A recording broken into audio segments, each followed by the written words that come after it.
समझ रहे थे। मौर्य साम्राज्य को अभेद्य बनाना है तो समुद्री मार्ग को अपने कब्जे में करना होगा।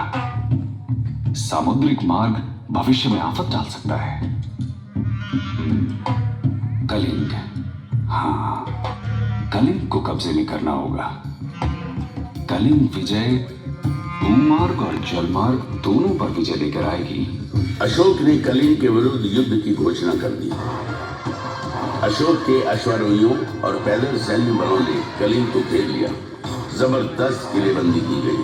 देश के बाकी हिस्सों से कलिंग का संपर्क टूट गया।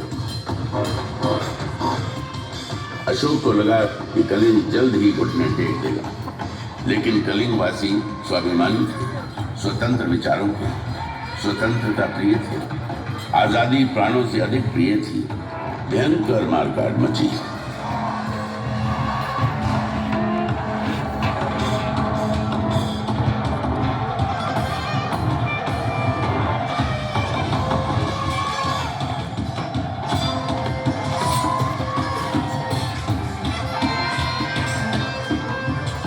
कलिंग का यही प्रदेश संग्राम का केंद्र बना। अशोक के अश्वारोहियों ने धौलीगिरी के प्रदेश को रौंद डाला। जबरदस्त मुकाबला हुआ। युद्ध चला। 1.5 लाख से अधिक लोग बंदी बना लिए गए। लाखों लोग मारे गए। घायलों की तो गिनती ही नहीं थी। कलिंग का युद्ध इतिहास की सबसे बड़ी त्रासदी बन गया। मानवता आंसू बहाती रही। इंसानियत ने बर्बरता और जुल्म के आगे घुटने टेक दिए। विजयी अशोक की विजय यात्रा कलिंग की भूमि पर निकली, लेकिन इस पराक्रमी राजा के विजय स्वागत में फूलों की पंखुड़ियां नहीं थी।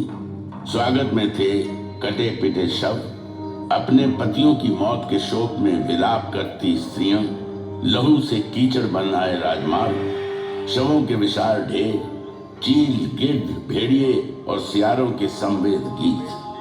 अशोक का हृदय दुख, करुणा और ग्लानि से भर उठा।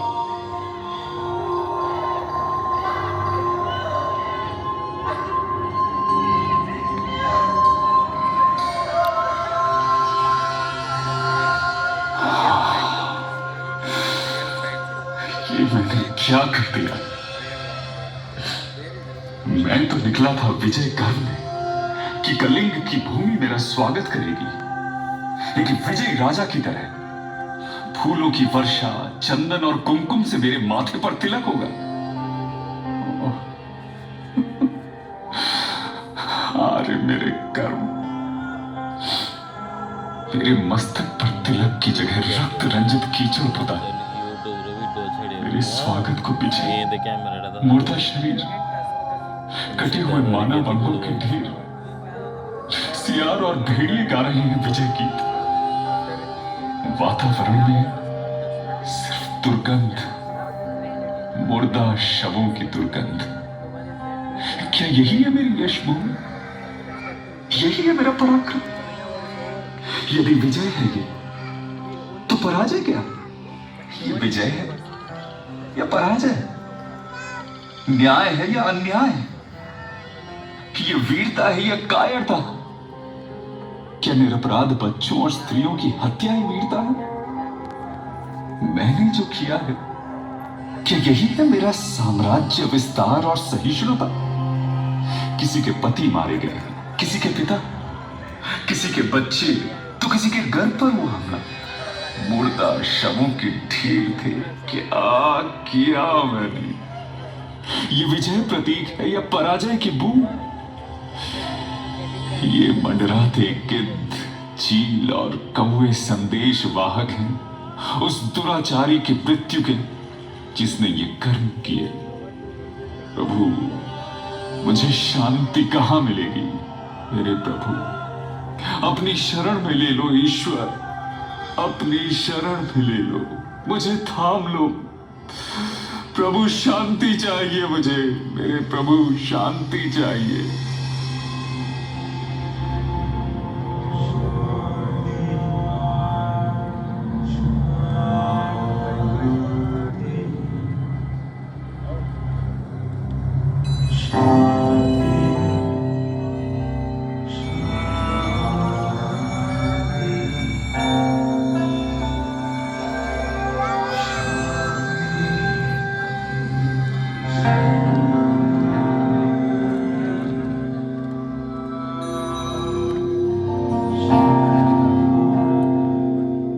बौद्ध संत उपगुप्त और मंजूश्री ने अशांत व्यथित शोकाकुल अशोक के माथे पर स्नेह का हाथ रखा, उसकी उंगली थामी और हिंसा के मार्ग से अहिंसा के मार्ग पर लेकर चलते चले गए।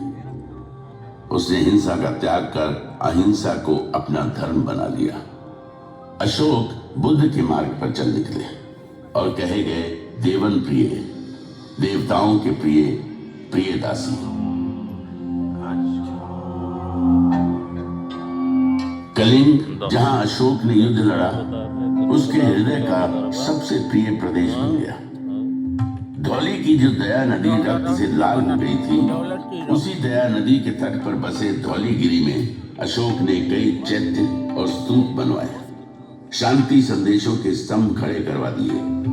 कलिंग के ये शिलालेख मानवीय समाज, न्याय और आदर्श की बात करते हैं। अशोक ने धम्म के विचार को अंगीकार किया। अहिंसा ही उसका मार्ग था।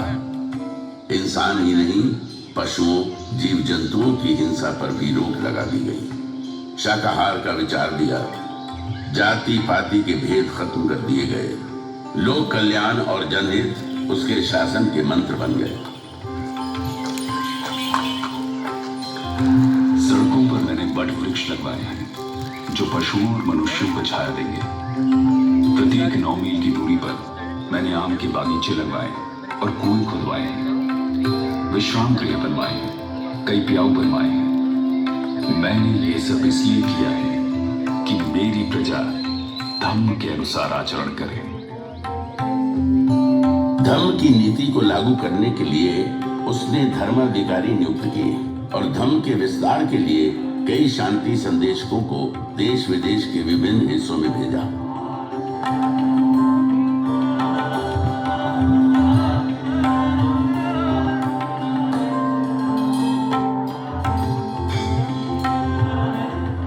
Sri Lanka, Nepal, Thailand, Egypt, Syria और मैसेडोनिया के इलाकों में अशोक के शांति दूत अहिंसा के विचार को लेकर गए और बुद्ध के विचार का प्रसार किया।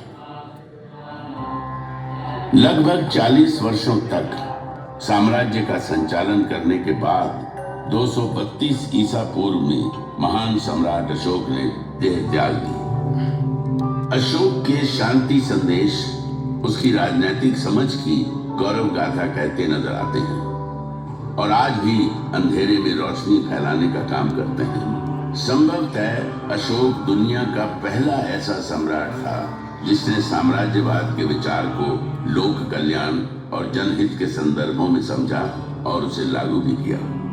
हिंसा के विरोध में अहिंसा के बौद्ध दर्शन को जन जन तक पहुंचाया। धौली में अहिंसा का प्रतीक स्वरूप एक बौद्ध स्तूप और एक हाथी का स्वरूप यहाँ बना हुआ है जो अहिंसा के उसी विचार का प्रतीक है।